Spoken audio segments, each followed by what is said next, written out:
Subsidiary alliance. East India company के Lord Wellesley के द्वारा दी गई ये अलायंस भले ही नाम से कैसी भी लगती हो, बट ये अलायंस के वजह से इंडिया के जितने भी रूलर्स थे वो धीरे धीरे गुलाम बनते गए ईस्ट इंडिया कंपनी के। इस अलायंस का ऐसा था कि लॉर्ड वेलेस्ली ने शर्त रखी थी कि या तो आप इस अलायंस को साइन करो और हमारा सपोर्ट लो, हमारे दोस्त बन जाओ, या फिर इस अलायंस का रिफ्यूज़ करो, इसे नकारो और हमसे फाइट करो। और कोई भी रूलर, इंडिया के जितने भी रूलर्स जो छोटे मोटे बच्चे भी थे, वो नहीं चाहते थे कि ईस्ट इंडिया कंपनी से हम दुश्मनी मोल लें, और ना ही इस अलायंस का वो लोग रिफ्यूज़ कर सकते थे, तो उन्होंने इसको एक्सेप्ट कर लिया। अब हम जानते हैं कि इसमें क्या क्या पॉइंट्स हैं, क्या क्या फीचर्स इस अलायंस के।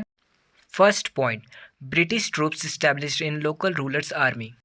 इसका मतलब है जिस रूलर ने इस अलायंस को साइन किया है, अब उसकी आर्मी में ब्रिटिश ट्रूप्स तैनात हो जाएंगी। यानी कि यहाँ मैंने साइन कर दिया अलायंस पे, और दूसरी ही तरफ ब्रिटिश की कुछ आर्मी के कुछ मेंबर्स, कुछ ट्रूप्स यानी कि सेना अब मेरी आर्मी में रहेगी।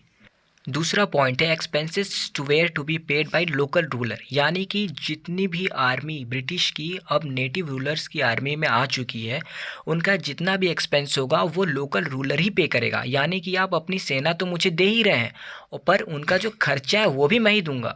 थर्ड पॉइंट है no foreign relation without permission. यानी कि जो नेटिव रूलर है जिसने इस अलायंस को साइन कर दिया है, अब वो कोई भी फॉरेन रिलेशन नहीं बना सकता ईस्ट इंडिया कंपनी के परमिशन के बिना।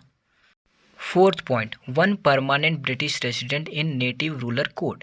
यानी कि जो भी रूलर इस अलायंस को साइन करता है, उसके कोर्ट में यानी उसकी जो सभा है उसमें हमेशा एक ब्रिटिश रेसिडेंट बैठा रहेगा। यानी आप उससे भी अपने कोर्ट में थोड़ी सी जगह दे दीजिए। अब वो क्या करेगा, जो भी रूलर वहाँ पे अपनी सभा में डिसीजन लेता है उस चीज़ को वो गैदर कर सकता है, उसकी इन्फॉर्मेशन को जो ब्रिटिश रेजिडेंट वहाँ पे है वो गैदर कर लेगा। एक तरह से उसकी जो रूलर की जो सॉवरेंटी है वो तो चली गई। लॉर्ड वेलेस्ली यही चाहते थे, पहले तो अपनी आर्मी को जो इंडियन रूलर है उसकी आर्मी में डिप्लॉय कर दो, दूसरा उसका खर्चा भी वही उठाए, कोई फॉरेन रिलेशन भी मत बनाओ, और हमेशा तुम्हारी सभा में मेरा एक मेंबर बैठा ही रहेगा इन्फॉर्मेशन दर सरकाने के लिए। इतनी सब कड़ी शर्तों के बावजूद निज़ाम ऑफ हैदराबाद वो पहला शख्स था जिसने इस अलायंस को साइन कर दिया।